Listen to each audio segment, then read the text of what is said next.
Tricia, tell me a little bit about your company. It's so cool what you do.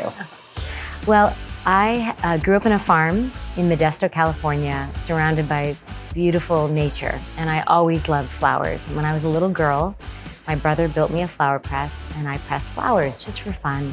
And for years, I had a vision of creating a brand using this, but the technology just wasn't there. Then, right before the pandemic, in 2019, the technology changed, and I started making prints. Once I have that picture digitized, it can be translated into numerous things.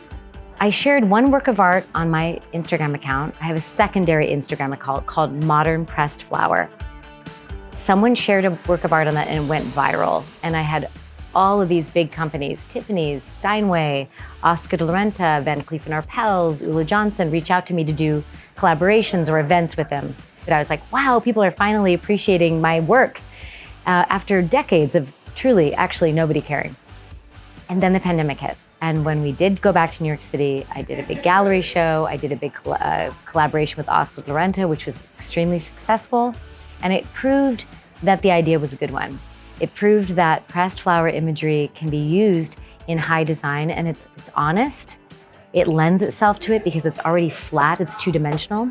And so that was a very big gift that I got, was that kind of stamp of approval in a big way. So I'm working with Crosby Street Studios to make rugs. They have the technology to take a photograph and then turn it into direction for the weavers in Nepal to pixelate with thread the photograph.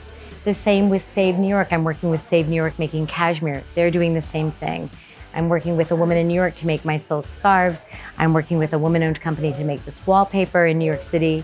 So I have a graphic designer that's my partner in crime, and she and I turn the art that you see into repeat patterns. And I have about 40 copyrighted patterns now that I can turn into fabric and wallpaper, really anything. Talk about working with someone to make it there so that they can color it for what they'd like. I see you have some Yes. pictures that are colored differently. How does that work, especially when you're working with someone on a final product? Yes.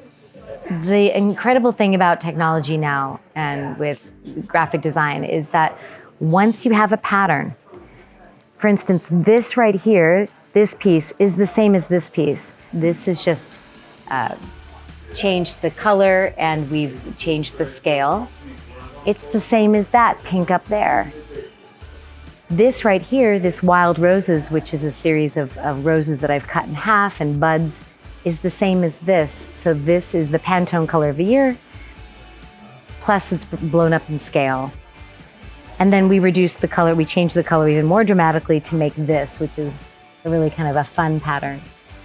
It's infinitely customizable, and I think that's the most exciting thing about what I can offer. Is it really is a wonderful creative outlet for a designer to take something that's an existing idea and then make it their own.